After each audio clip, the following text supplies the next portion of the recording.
Sibayan at Romel Fuertes. Rapido, hataw, balita. Mga malalaking balita, hahataw na.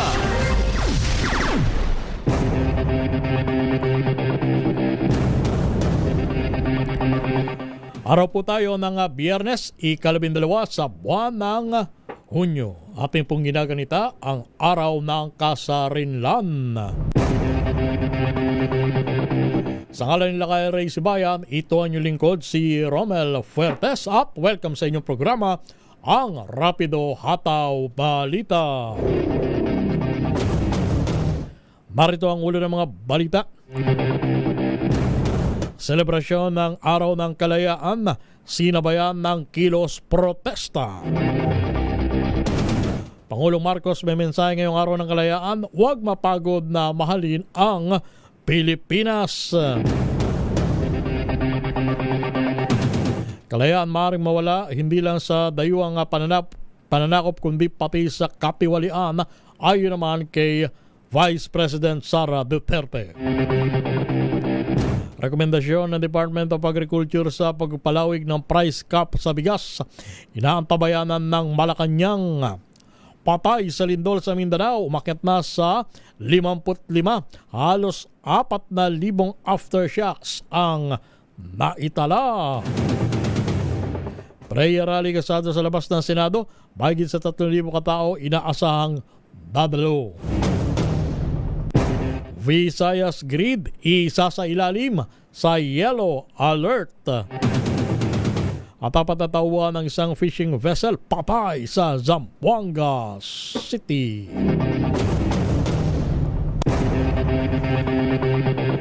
Iyan ang ulo ng mga balita at narito na ang detalye. Muli, magandang hapon Pilipinas. Sa ngalan nila kay Ray Sibayan, ito ang inyong lingkod si Romel Fuertes. Iba't ibang aktibidad at kabi-kabilang protesta ang isinagawa sa pagunita ng bansa sa ika-128 araw ng Kalayaan ngayong June 12.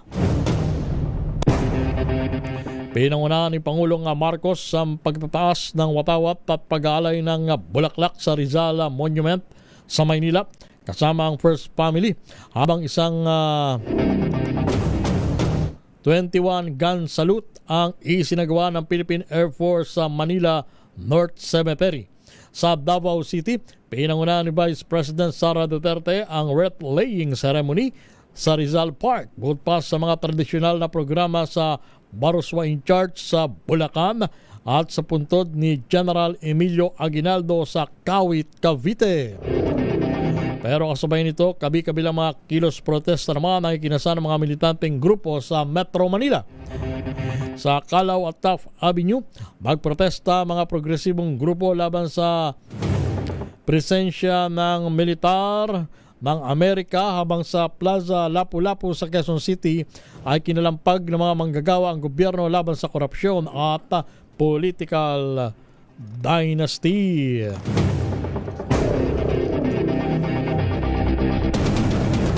Pinangunahan ni Pangulong Bongbong Marcos Jr. ang Independence Day celebration sa Quirino Grandstand ngayong araw ng Biyernes. Sa kanyang talumpati, binigyan din ni Pangulong Marcos sa mga aral may tinuro ng kasaysayan na kanya ay dapat gamitin ngayon para mapaunlad ang bansa at mapalawig ang kasarinlan. Ayon sa Presidente, maraming hamon sa kalayaan at kaunlaran sa kasalukuyan gaya ng kapiwalian, pagkakanya-kanya, kahirapan, mga pandaigdigang hamon at banta ng kalikasan. Pero sa kabila nito, naniniwala ang Presidente na manindigan pa rin sa tama, magmalasakit sa kapwa, na bumangon sa harap ng pagsubok dahil likas na itong katangian ng mga Pilipino. Sa ibang balita naman, umabot na sa 55 ang bilang ng mga napaulat na nasawi kasunod ng malakas na pagyanig sa Maasim, Zarangani noong Lunes. Ayon sa Office of the Civil Defense, umabot na rin sa 1,120 ang naitalang sugatan, habang umakyat pa sa 31 ang napaulat na nawawala. Abot naman sa higit 35,000 pamilya mula sa 100 at 79 na barangay sa Mindanao ang apektado ng 7.8 magnitude na lindol noong Lunes. Sa nabanggit na bilang, mahigit 6,000 pamilya ang kasalukuyang nanunuluyan pa rin sa mga evacuation centers. Abot naman sa halos 4,000 na italang aftershock sa Mindanao mula nang yanigin ito ng magnitude 7.8 na lindol noong Lunes. Ayon sa PBOX, 766 ang natunton ng lokasyon habang 64 naman ang naramdaman. Pinakamalakas na naitalang aftershocks ay umabot sa magnitude 6.4. Dahil dito apektado pa rin ang sinasawang clearing at retrieval operations sa lugar. Ayon sa Disaster Risk Reduction and Management Office na Sarangani, bagamat ilang araw na lumipas ay umaasa pa rin silang makahanap nila ng buhay ang mga napaulat na missing or nawawala. Malaki naman ang tsansa na bumaba ang halaga ng diesel sa susunod na linggo. Ito'y batay sa pagtaya ng Department of Energy Oil Industry Management Bureau base sa 4 na araw na trading sa Mean of Platts, Singapore. Gayunpaman namin ni DOE Director Rido Abad na kahit ang merkado ay nalilito sa magiging adjustment dahil sa pabago-bagong sitwasyon sa gitnang silangan. Ayon kay Abad, maaaring mag-rollback na mula 2 piso hanggang 3 piso bawat litro ang diesel, habang wala pang malinaw na indikasyon kung bababa, tataas or hindi magbabago ang presyo ng gasolina at kerosene.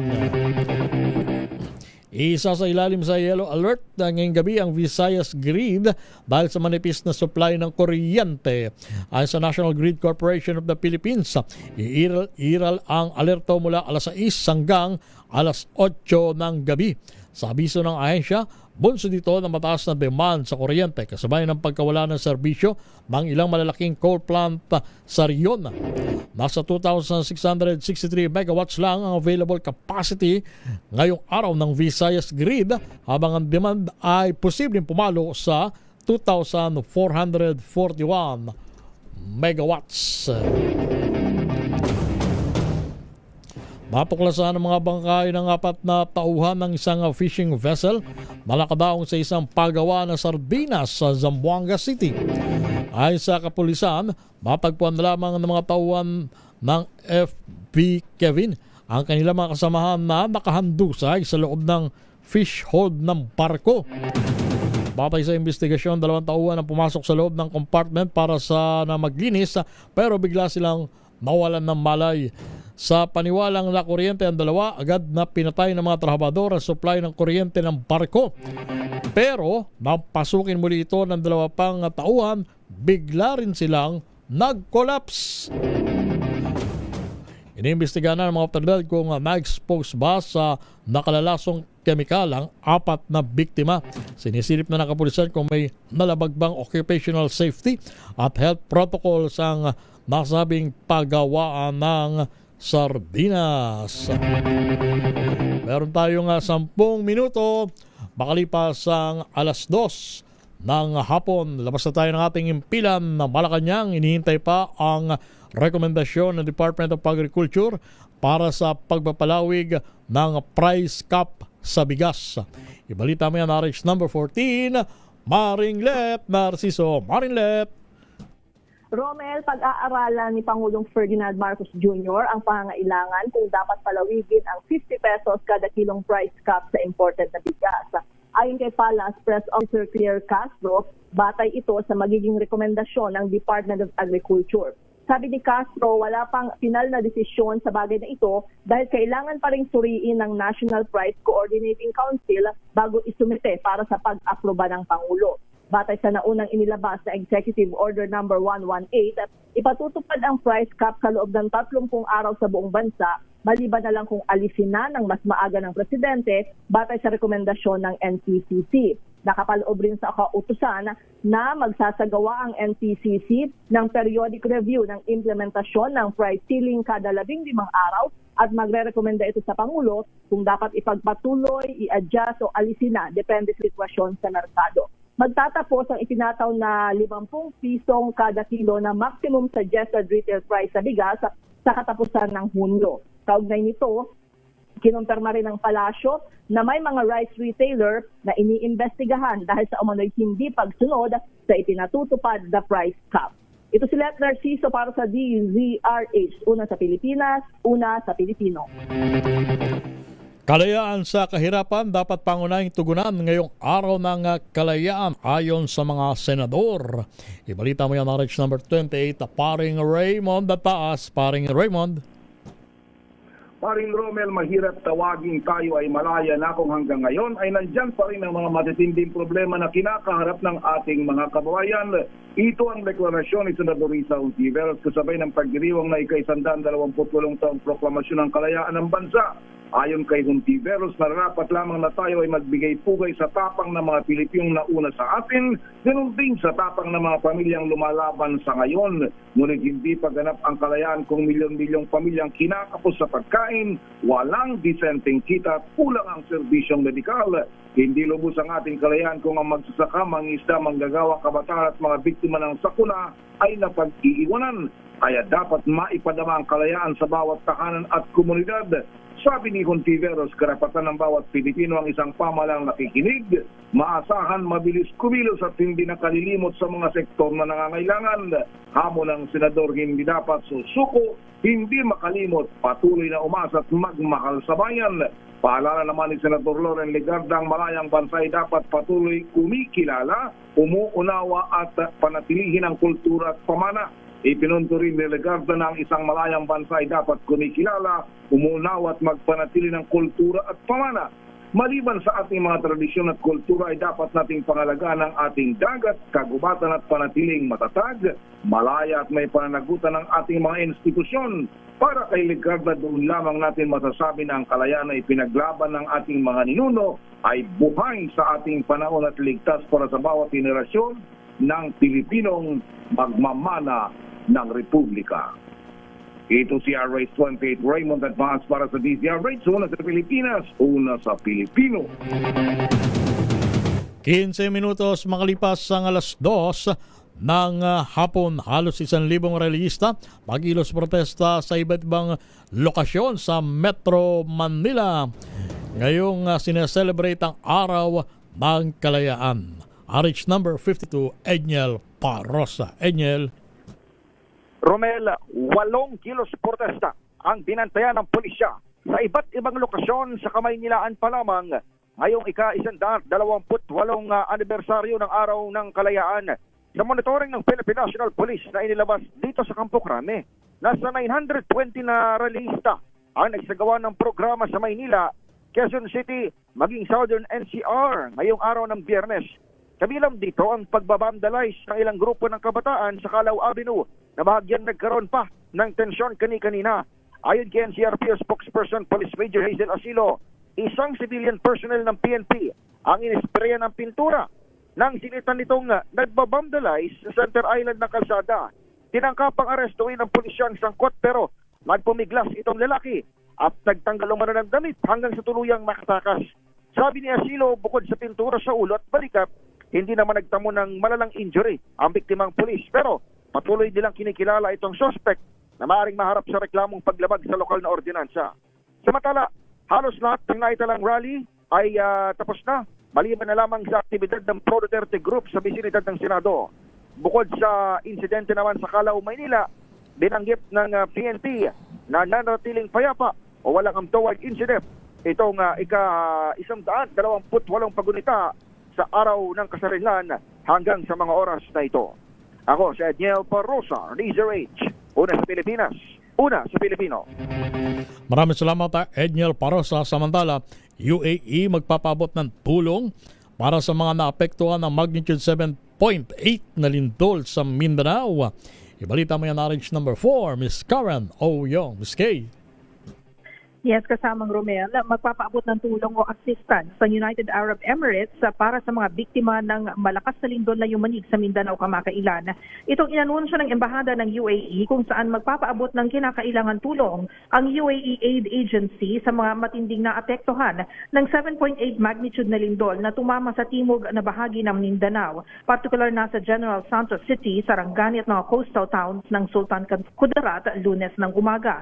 Ayon kay Dr. Tariq Ahmed Al-Ameri, ang chairman ng UAE Aid Agency. Ang pagtugon ng UAE sa naturang sakuna ay nanggagaling sa tawag ng responsibilidad ng bansa na magpaabot ng asisteya sa mga komunidad at mga individual na nahaharap ngayon sa krisis at mga pagsubok na dala nito. Dagdag ni Dr. Al-Ameri, layunin ng paparating na tulong ay maibsan ang paghihirap ng mga biktima ng lindol at matulungan silang makabangon sa naturang trahedya sa pamagitan na rin ng pakikipagtulungan ng UAE at ng iba't ibang mga international organizations.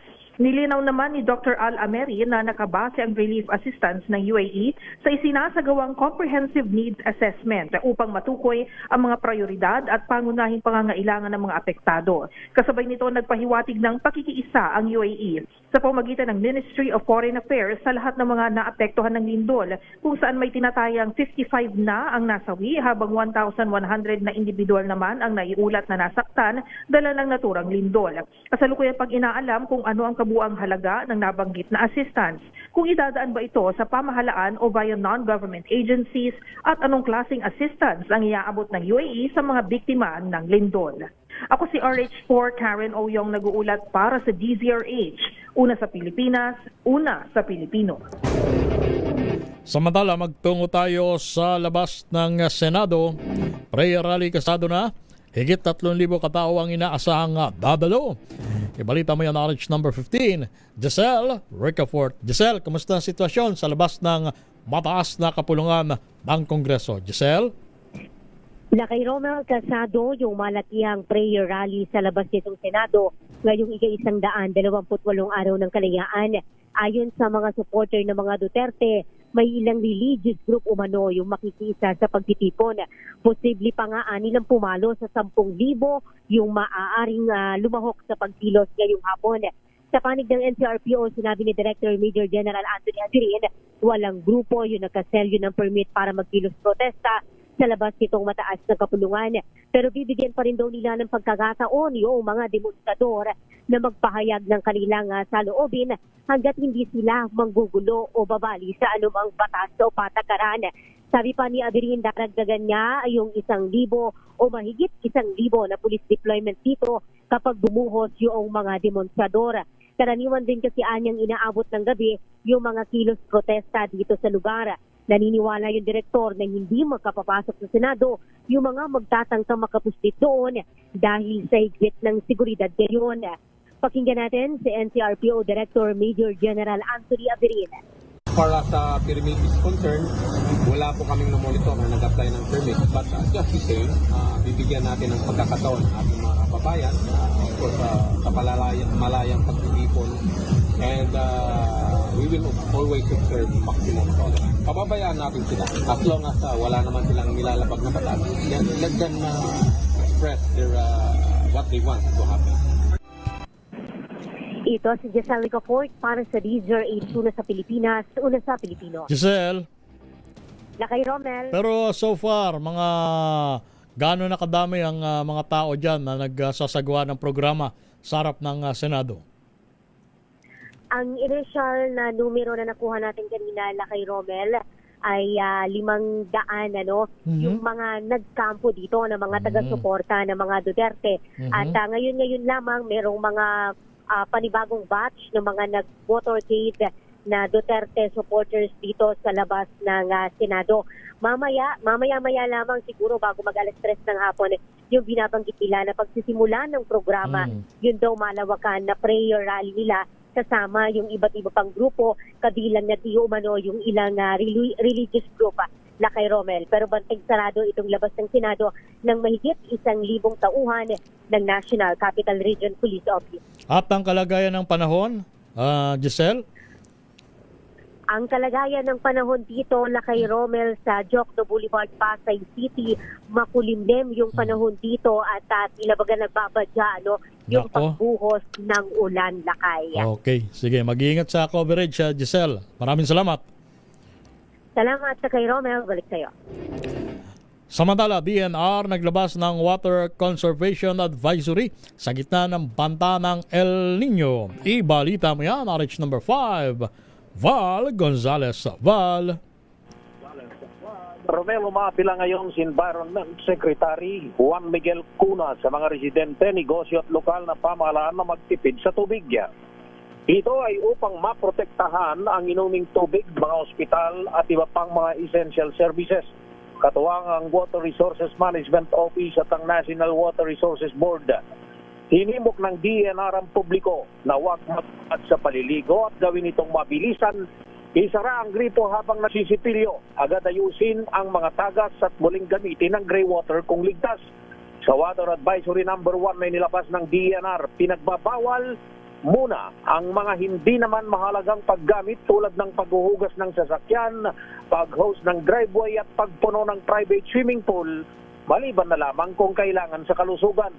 Sabi ng DENR, uunahin sa supply ng tubig ang mga ospital, klinik at mahihirap na komunidad. Inatasan din ang mga LGUs na maglatag ng schedule para sa water truck at refilling station. Samantala, Romel, isang mahinang pagulan ngayon ang nararanasan dito sa bahagi ng Quezon City, partikular na dito sa Kamuning area, Cubao, North at Quezon Avenue, maging sa iba pang lugar dito sa Quezon City. Ako si Val Gonzales, DZRH, una sa Pilipinas, una sa Pilipinas. Pero Val? Yes, Romel. Wala namang gatherings na or pagtitipon na namomonitor ang kapulisan dyan sa area ng EDSA or dyan sa People Power Monument. Wala naman, Val. So far, Romel, wala namang mga aktibidad na pagtitipon ng ilang mga grupo dito sa bahagi ng Quezon City at ang konsentrasyon ng mga rally ay dyan lamang sa bahagi ng southern part ng Metro Manila, Romel. Okay, maraming salamat, Val Gonzales. Back to you, Romel. Bagatid sa ating oras, 24 minutos makalipas ang alas 2 ng hapon ngayon pong araw ng Biyernes. Ipinagdiriwang natin ang araw ng kasarinlan. Ang inyo po napapakinggan at napapanood sa ngalan nila kay Ray Sibayan, ito ang inyong lingkod si Romel Fuertes, PWD, patay sa sunog sa San Pedro, Laguna. Balita mo yan, RH number 27, Mr. Noche, kakas. Mr. Noche. Romel, patay ang persons with disability o PWD sa sunog dito sa sitio Bayan-Bayan na Phase 2, Barangay San Vicente, San Pedro City sa lalawigan ng Laguna. Dinilala ang biktima si alias Ricky, 58 anyos. Ayon sa report, isang tawag ang natanggap ng San Pedro City Police Station hingil sa sunog na agad itinawag sa Bureau of Fire Protection. Lumitaw na sa kasagsagan ng sunog, hindi nakalabas ng kanilang bahay ang biktima hanggang tuluyang lamunin ng apoy. 4 na bahay ang nasunog na may 6 na bilang ng pamilya. Nalampasan ngayon ng otoridad ang sanhi ng pagsiklat. RS27, Nuchikakas, DCRH, una sa Pilipinas, una sa Pilipinas. Samantala, ilang kalsada ang sinara sa siyudad ng Caloocan, kaugnay pa rin sa pagdiriwang ng Araw ng Kalayaan. At batay sa pinakauling impormasyon na nasagap ni Edwin Duque, yung mga isinarang kalsada ay bukas na uli sa trapiko. Edwin Duque, Edwin. Tama, Kuya Romel. Wala nang traffic din sa mga kalsada at patungo sa mga motorcycle. Dahil bukas na sa motorista ang lahat ng mga kalsada na isinara kanina dito sa paligid ng mga motorcycle dito sa Caloocan. Ay kung Ginoong J. Bernaldo, ang head ng DSUM, mabilis na natanggan yung mga dinayong tent sa paligid dito sa Dampana at mga stage naman sa mismong Dampana ni Gata Tres Bonifacio. Alas 5 kanina nga madaling araw na isara ang lahat ng mga kalsada patungo sa mga motorcycle dahil ginamit ito sa mismong lugar dahil sa ika-120 araw ng Kalayaan. Samantala natili naman yung persa ng pwede dito sa mismong lugar dahil itong lugar na ito mismo ay minsan ay pagdating ng hapon na nagkataos bigla ng mga rally para piling mahilig at sila kaibigan at talo ng trapiko. Ariswon po tayo yung Duque nagulat sa DCRH sa Pilipinas, una sa Pilipino. Maraming salamat Edwin Duque at sa ating pagbabalik, balita mula sa iba't ibang lalawigan. Oras natin, alas 2:27 ng hapon.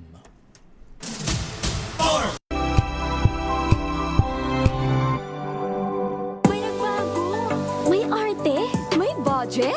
Akala nyo lang yon. So solid! White Rose Papaya, wow! White Rose! White Rose Papaya, wow! White Rose! White Rose Papaya! May glow up with White Rose Papaya! White Rose Papaya! May puti power times 2 kasi may papaya at niacinamide. May shea butter and tea tree oil pa. Kutis sulit ang glow up! Glow up with White Rose Papaya! White Rose Papaya! Kutis sulit ang glow up! ACS! Sa lahat ng bagay, simula pa lang, siguraduhing max protection na. Kasi pag kulang ang proteksyon, baka madaling masira.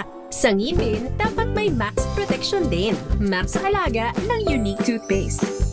With Max Protect Formula, help stop cavities before they start, while keeping breath fresh. Try unique maximum fluoride protection. Para max alaga, max protektado. ACS!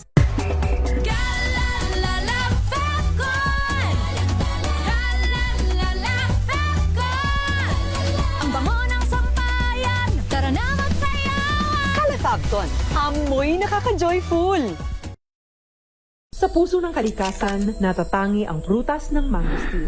Ito ay nagtataglay ng antioxidant compounds na alpha, beta at gamma mangosteen. Ang MX3 capsule ay isang food supplement na gawa sa natural na mangosteen. Ito ay tested and proven to help avoid knee joint pain discomfort para iwas-iwas sa sakit with long-term supplementation 2 capsules daily. MX3 capsule, tunay, natural at original. Mahalagang paalala, ang MX3 capsule ay hindi gamot at hindi dapat gamiting panggamot sa anumang uri ng sakit.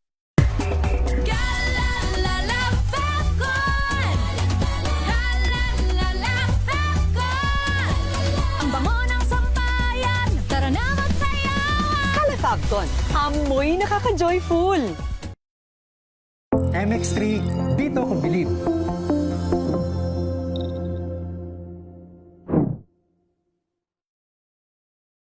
Mahalagang paalala, ang MX3 capsule ay hindi gamot at hindi dapat gamiting panggamot sa anumang uri ng sakit.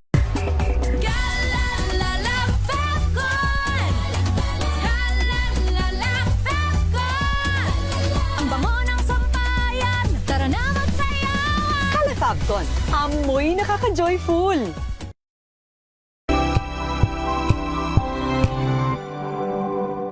Hello, Washi! Laundry day na naman! Yay! Anong meron? Mancha ng chocolate, putik, may libag pa! Kaya natin yan!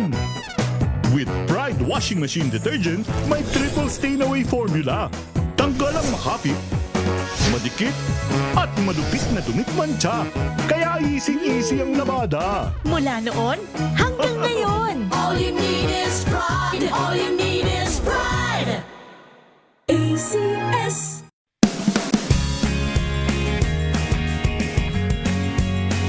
Unboxing MX3 Tea. This is a unique combination of mangosteen and pandan. Each box has 20 tea bags that can be steeped to 1 glass or up to 1 liter of water.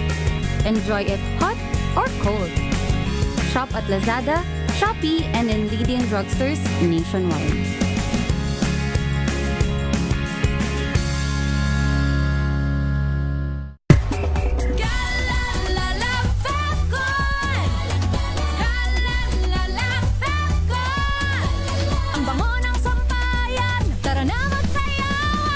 Fabcon, amoy nakaka-joyful!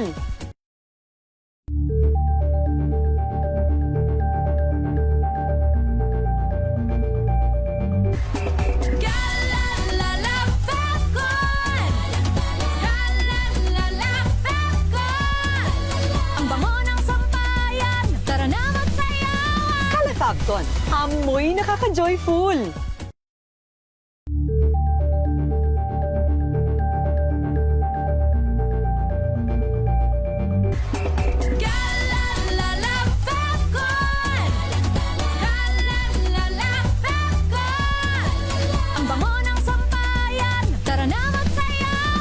Fabcon, amoy nakaka-joyful!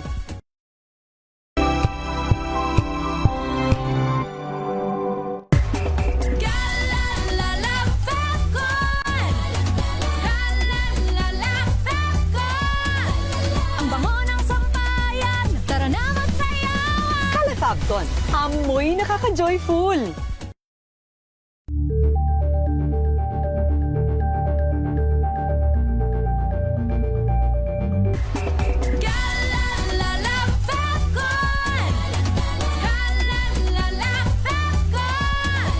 Ang bango ng sampayan, tara na magsayawan. Kala Fagton, amoy nakaka-joyful.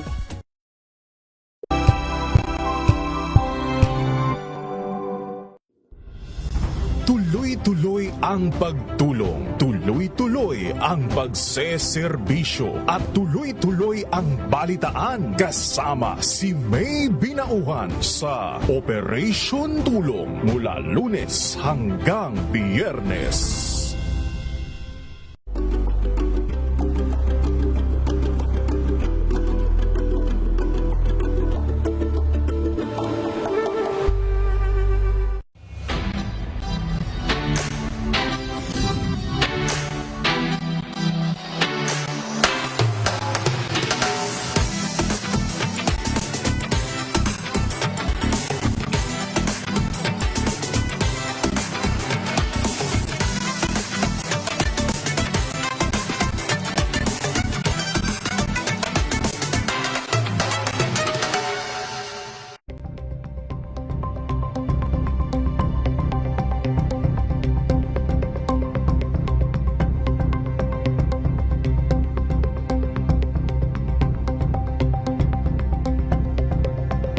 Abangan this Saturday. Hi, I'm Will Vinci, and you're watching Scene Zone.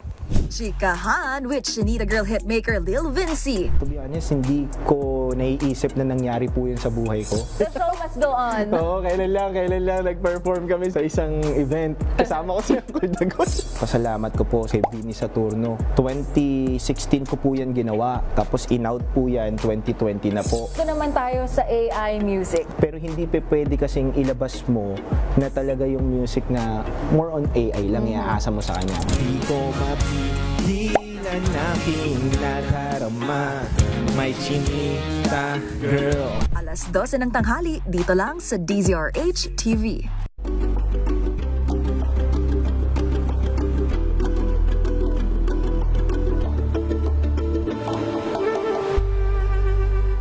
Maagang balitaan, maagang usapan sa mga issue at balita kasama si Kuya Angelo Palmones sa Magandang Umaga Pilipinas mula Lunes hanggang Biyernes.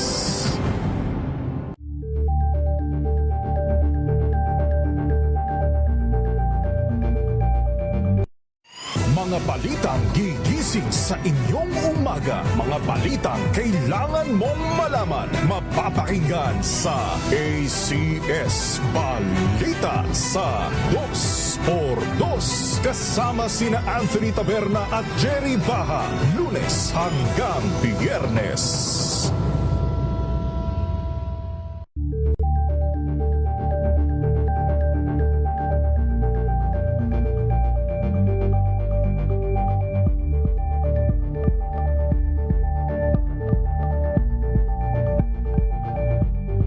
Alamin ang mga maiinit na isyung pambayan, mga balitang kailangan mong malaman, usapin sa pamahalaan, politika, ekonomiya at kabuhayan. Ito ang mga dapat mong malaman, pakialaman at pag-uusapan dahil kayo ang tinig ng mamamayan dito sa Damdaming Bayan.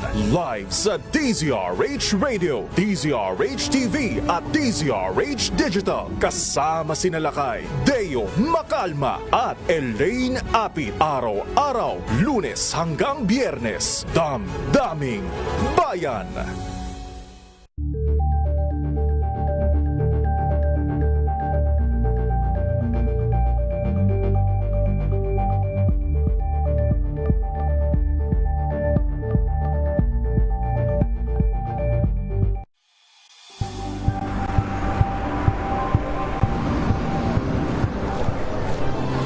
ating mga eksperto. Dito lang sa Expert Opinion. Ito ang The Better News. TNVS.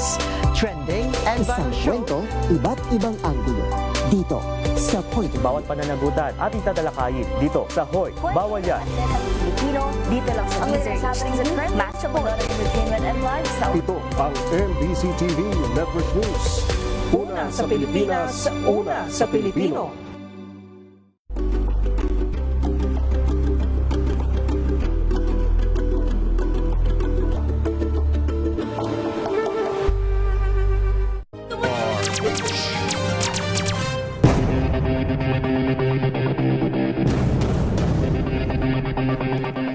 Hoy, Boss Reynadar, ang oras natin alas 2:37 ng hapon. Kayo nanonood at nakikinig sa inyong programang Rapido Hataw Balita. Sa ngalan nila kay Ray Sibayan, ito ang inyong lingkod si Romel Fuertes. At balita mula sa iba't ibang lalawigan, kalayaan maaring mawala. Hindi lamang sa dayuang pananakop, kundi pati sa korupsyon. Yan naman ang naging mensahe ni Vice President Sara Duterte ngayong araw ng kalayaan. At ibalita mo yan na June Soter ng Aksyon Radyo Davao. June. Nanawagan si Vice President Sara Duterte ng masusing investigasyon at pananagutan kaugnay ng pagkamatay ni Rene Bobet Batirbunya at Divine Adili, kapwa student athlete ng Ateneo de Manila University, na nasawi matapos ang isang team building activity sa isang beach resort sa Dipakulaw, Aurora noong Hunyo 8. Ayon sa Vice Presidente, may kakulangan sa naging pagtugon ng paaralan sa insidente, kaya mahalagang matukoy ang mga pananagutan upang maiwasan ang tulad ng trahedya sa inaharap. Samantala, sa pagdiriwang na ika-128 araw ng kalayaan sa Rizal Park, Davao City, ngayong araw, binigyan diin ni Duterte na ang tunay na banta sa kalayaan ng mamamayan ay hindi lamang nagbumula sa mga dayuhang mananakop, kundi maging sa bagatiwaling opisyal ng gobyerno na ginagamit ang kapangyarihan para sa pansariling interes. Ayon sa Vice Presidente, nawawala ang tunay na diwa ng kalayaan at soberenya kapag ang mga nasa pamahalaan ay naging bahagi ng mga sindikatong kumakamkam sa pundo ng bayan. Dumalo rin sa pagdiriwang sina 1003rd Brigade Commander Brigadier General Christopher Diaz, Vice Mayor Rigo Duterte at mga kinatawan ng iba't ibang ahensya ng gobyerno sa selebrasyong may temang kalayaan, kinabukasan, kasaysayan. Ito si June Soter para sa DZRH. Una sa Pilipinas, una sa Pilipino. Mga pulis sa Northern Samar nakisa din sa selebrasyon ng Araw ng Kalayaan. Ano ang kanila naging aktibidad? Ibalita mo yan, RH number 34. Jane Bantayan. Jane. Nakisa ang PNP Northern Samar sa ika-128 anibersaryo ng Araw ng Kalayaan ng Pilipinas. Kaninang umaga, isang seremonya ng pagpupugay sa watawad ng Pilipinas ang ginanap sa Northern Samar Police Provincial Office Quadrangle. Pinangunahan ito ni Police Colonel George Puyakaw, Provincial Director. Ang pagdiriwang na may temang kalayaan, kinabukasan, kasaysayan bilang pag-alala sa kagitingan, sakripisyo at walang kapantay na pagmamahal sa bayan ng mga bayaning nagbuwis sa kanilang buhay upang makamit ang kalayaan ng Pilipinas. Paalala ng PNP Northern Samar ng selebrasyon paalala sa bawat Pilipino ng kalayaang tinatamasa ngayon ay bunga ng matinding pakikibak at pagkakaisa ng mga ninuno. Pagkakataon rin daw ito na pagdibayin ang pagmamahal sa bayan at pananagutan sa pagpapanatili ng kapayapaan, kaayusan at kaunlaran ng bansa. Sa naging mensahe ni Police Colonel Buyakaw, binigyan din ito ang kahalagahan ng pagpapanatili ng diwa ng kalayaan sa pamamagitan ng tapat at makabuluhang paglilingkod sa sambayanan. Hinikayat nitong mga pulis at kawani ng Northern Samar Police Provincial Office na isabuhay ang mga pagpapahalagang ipinaglaban ng mga bayani habang patuloy na ginagampanan ang kanilang tungkulin bilang tagapangalaga ng kapayapaan. Dumalo sa nasabing programa ang mga officials at tatauhan ng NSPPO o Northern Samar Police Provincial Office kasamang mga kinatawan mula sa 1st Northern Samar Provincial Mobile First Company, Highway Patrol Group, Criminal Investigation and Detection Group, Provincial Internal Affairs Service at a Provincial Medical at Dental Team, Provincial Forensic Unit at Provincial FOD at K9 Unit. Samantala, nagsagawa rin ng flag ceremony kaninang umaga ang mga lokal at national agencies dito sa lalawigan ng Northern Samar.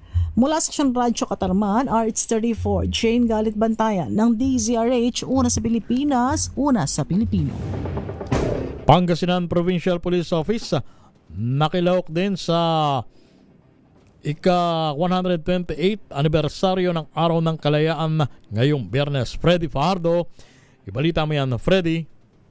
Nakiisa ang Pangasinan Police Office sa pangunguna ni OIC Provincial Director Police Colonel Dennis De Leon sa paggunita sa ika-128 anibersaryo ng Araw ng Kalayaan ng Pilipinas ngayong Biyernes, Hunyo 12, 2026 na may temang kalayaan, kinabukasan, kasaysayan. Ang pagdiriwang ay nagsilbing pagpupugay sa kabayanihan, katapangan at sakripisyo ng mga bayaning Pilipino na nagbigay daan sa pagkamit ng kalayaan ng ating bansa. Ito rin ang palaala sa kahalagan ng pagpapanatili at pagpapahalaga sa kalayaang tinatamasa ng bawat mamamayan sa kasalukuyan. Sa kanyang mensahe, binigyan din ni Police Colonel De Leon ang kahalagahan ng disiplina sa sarili bilang isang mahalagang katangian ng bawat pulis sa maayos at epektibong pagtupad ng kanilang tungkulin. Anya, ang disiplina ay nagsisilbing pundasyon ng profesionalismo, integridad at tiwala ng publiko sa hanan ng Philippine National Police. Naging pagkakataon din ang aktibidad upang muling pagtibayin ng mga kawani ng Pangasinan PPO ang kanilang paninindigan na itaguyod ang batas, pangalagaan ng karapatan ng bawat mamamayan at maghatid ng tapat at dekalidad na serbisyong publiko na nakabatay sa mga hadikain ng kalayaan, pagmamahal sa bayan at pagkakaisa para sa kaunlaran ng bansa. Dagdag pa ng opisyal na patuloy na naninindigan ng Pangasinan PPO sa kanyang misyong mapanatili ang kapayapaan at kaayusan sa lalawigan habang binibigyang pugay ang pamana ng ating mga bayani sa pamamagitan ng tapat, disiplinado at makabayang paglilingkod sa sambayanan.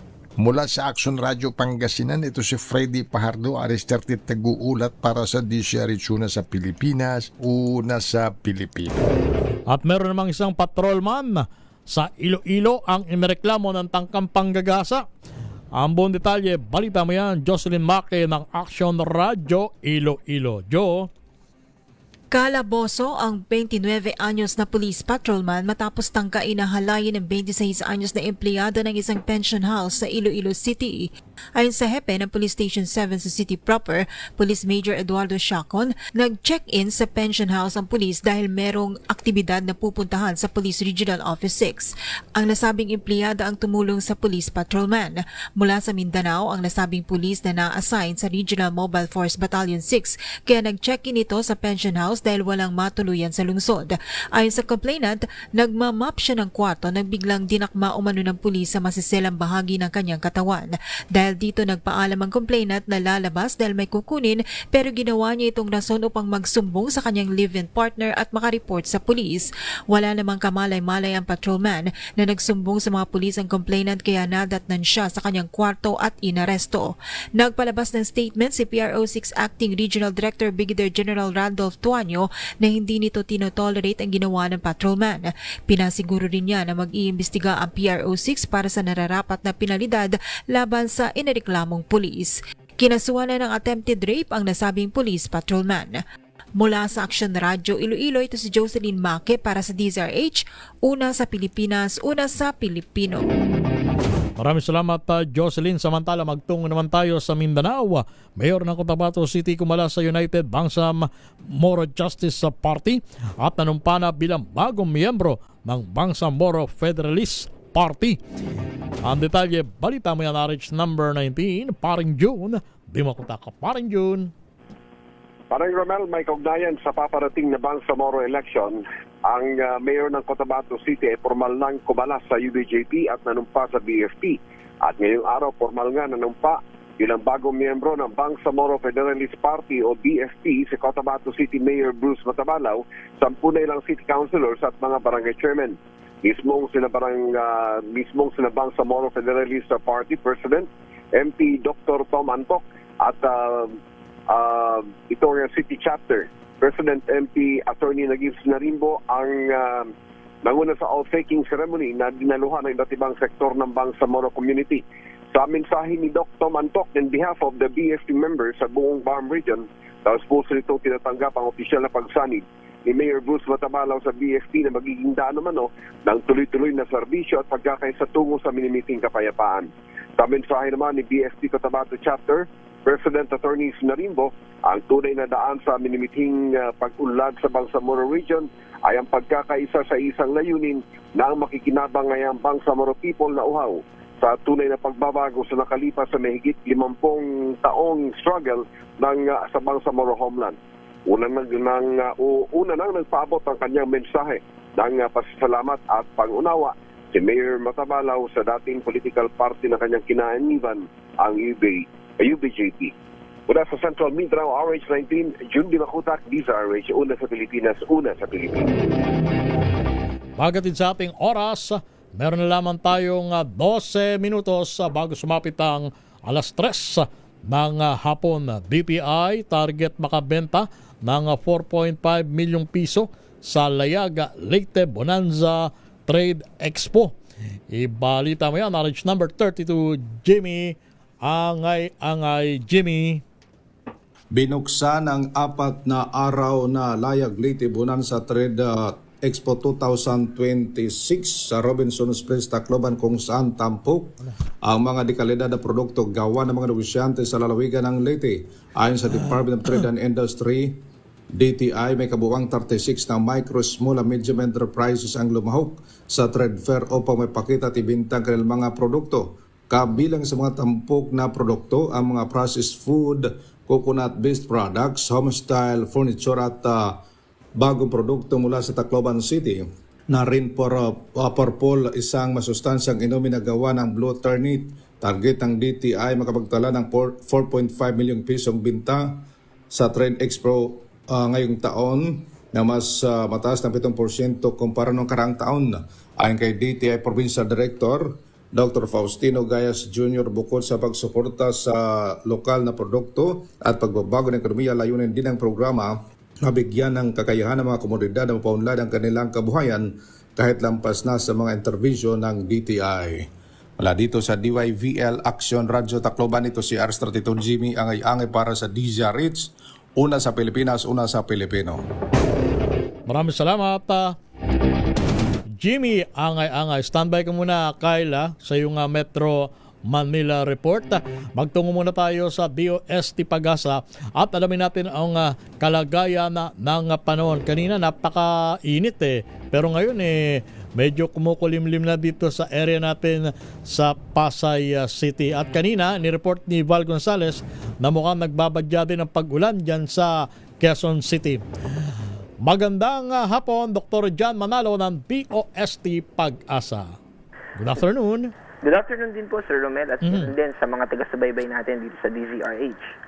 Kaninang alas 12 po ng tanghali ay naglabas po tayo ng thunderstorm advisory at nakikita po natin na posible na magkaroon ng mga pag-ulan sa northeastern part ng Metro Manila. Ganon din po sa ilang bahagi ng Pampanga, Nueva Ecija, Bataan, kasama po yung ilang lugar dito sa Quezon, Laguna, ganon din sa Batangas, Cavite, Rizal, at Bulacan, Zambales, ganun din po sa Tarlac at Metro Manila. Pero yung Metro Manila po ay ang nakataas po sa ating advisory, thunderstorm advisory, ay particularly yung Quezon City at Marikina. Quezon City, yes. Doon po sa lugar natin na binabanggit ngayon, may posibilidad din po na within the next few hours hours po, ay kung magtataas po tayo ng advisory dyan, ay posible na makaranas po tayo sa susunod na 2 oras ng mga pag-ulan. Pero yung ating pong forecast throughout the day ay partly cloudy to cloudy skies. Ibig pong sabihin, mababa po yung chance ng mga pag-ulan. Yung mga case na thunderstorm na ganito ay limitado lang po for a short period of time and for a specific areas lamang. Moving clouds po yan, kaya posible po yan throughout the day. Dr. John, marami ang nagtatanong at nagtataka kasi sabi noong nakalipas na linggo pa idiniklara ng Pag-asa ang panahon ng tag-ulan, pero nito mga nakalipas na araw parang bumalik na naman yung matinding init ng panahon. Ano ang paliwanag rito, Dr. John Manalo, please? Totoo po yan, Sir Romel, Actually, yung criteria po natin kasi para masabi na rainy season na ay dapat yung mga pag-ulan natin for at least 5 consecutive months. Ay, sorry, not months po, days. Days, yes. May mga natitrace tayo ng mga substantial na amount at na-attain na po yun. And then yung southwest monsoon naman, habagat naman, dapat may southwesterly component o may hangin na nanggagaling sa timog kanlurang bahagi ng ating bansa. Nung early June po, nung nag-declare tayo niyan, ay na-meet na po yung mga criteria na yun. Pero may mga cases naman po, may study po na ginawa tayo dyan na kapag nag-declare na, halimbawa po ay rainy season na, may mga cases naman na may ibang atmospheric system na magdo-dominant. Ibig mo sabihin, kahit na panahon na tayo ng tag-ulan, may mga cases na, halimbawa, mas lumakas yung easterlies, masusuppress o mapipigilan po nito yung epekto nung habagat na dapat ay magdadala sa atin ng mga pagulan. Ang tawag po dito ay monsoon break. Monsoon break, yes. Opo. Ang define po ito as kapag yung average ng mga pagulan natin sa western section ng ating bansa ay less than 5 millimeters. Yung average po yun ng mga stations na yun. At naobserbahan po natin na kapag po nagpatuloy pa ito within this day or sa susunod na mga araw ay officially talagang monsoon break na po tayo. So in other words, Dr. John Manalo, yung pong mga criteria or yung elements ng pagpasok ng tag-ulan na-meet na natin. Although tulad niya ng binanggit ko kanina, hindi pa rin naiwasan yung pagpasok ng maalinsangang panahon nito mga nakalipas na araw. Tama po ba? Yes po, Sir Romel. Tama po yan. Okay. Sige. So far, wala naman tayong namamonitor na anumang sama ng panahon sa loob at sa labas ng bansa, sir? Yes po. Wala naman po tayong minomonitor sa kasalukuyan at magpapatuloy po ito hanggang sa 2 hanggang 4 na araw. Pero, sa susunod po na linggo, around June 15 onwards, ay may nakikita tayo na potential na mamuo. Pero sa ngayon, ay low chance pa rin naman po, pero meron po tayong posible. Kung halimbawang yan ay papasok sa PAR, saan mang gagaling yan, sir? Manggagaling po ito sa eastern Mindanao, pero malayo-malayo pa po ito. Nako, sana naman hindi pumasok sapagkat yung mga kababayan natin dyan sa area na yan hindi pa nakakabawi doon sa epekto ng matinding lindo, lalo na yung mga lugar kung saan isinasagawa pa yung retrieval operations. Naku, opo, Sir Romel. Actually, yung halimbawa yung mga pagulan ngayon dito sa Quezon City, kahit yung thunderstorm lang po, may potential pa rin po ito kapag dun sa mga talagang naapektuhan ng mga kababayan natin bumuhos yung ganitong ulan, may potential pa rin po ito na magdulot ng landslide at antala po dun sa mga rescue operations natin. Kaya hopefully, wag naman na po. Sige, maraming salamat, Dr. John Manalo ng BOST Pag-asa. Salamat din po at ingat po tayo.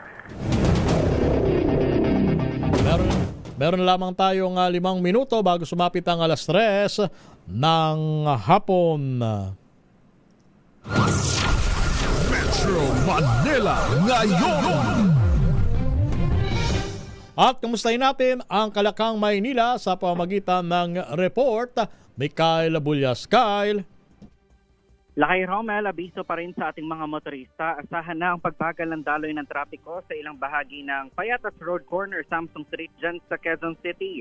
Ito ay dahil sa gagawing restoration at reblocking activities ng Maynilad simula mamayang gabi hanggang sa June 15. Ayon sa MMDA, isasagawa ito tuwing alas 11 ng gabi hanggang alas 5 ng umaga lamang. Kaya naman pinapayuhan ng mga maaapektuhang motorista na dumaan muna sa mga alternatibong ruta upang makaiwas sa abala. Sa iba pa nating mga balita, tuloy-tuloy naman ang isinasagawang declogging operation ng MMDA Flood Control Team sa iba't ibang bahagi ng Metro Manila. Umabot na sa 3 cubic meters o katumbas yan ng 3,000 litro ng basura at putik ang nakolekta sa bawat operasyon. Kabilang dito ang bahagi ng Lacson Avenue at Mendoza Street sa lungsod ng Maynila at bahagi ng Mindanao Avenue sa Valenzuela City. Bahagi ito na paghahanda ng ahensya ngayong panahon ng tag-ulan upang maiwasan na ang mga pagbaha. Yan ang latest sa Metro Manila ngayon. Ito si Kyle Bullas sa DZRH, una sa Pilipinas, una sa Pilipino. Maraming salamat, Kyle Bullas. At magandang hapon muna kay Ka Elsa Bartolome at kay dating PNP Chief Nick Bartolome. Magandang hapon din sa liderato ng PNP sa pangunguna ni PNP Chief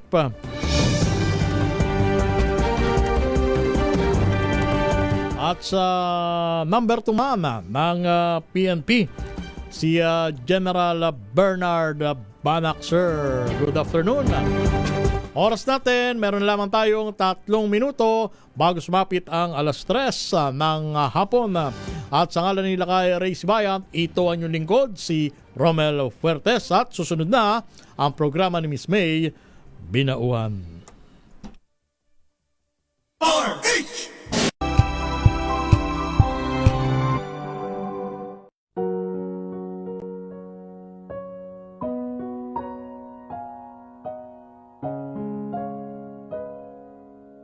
Pumanaw ka, Jesus.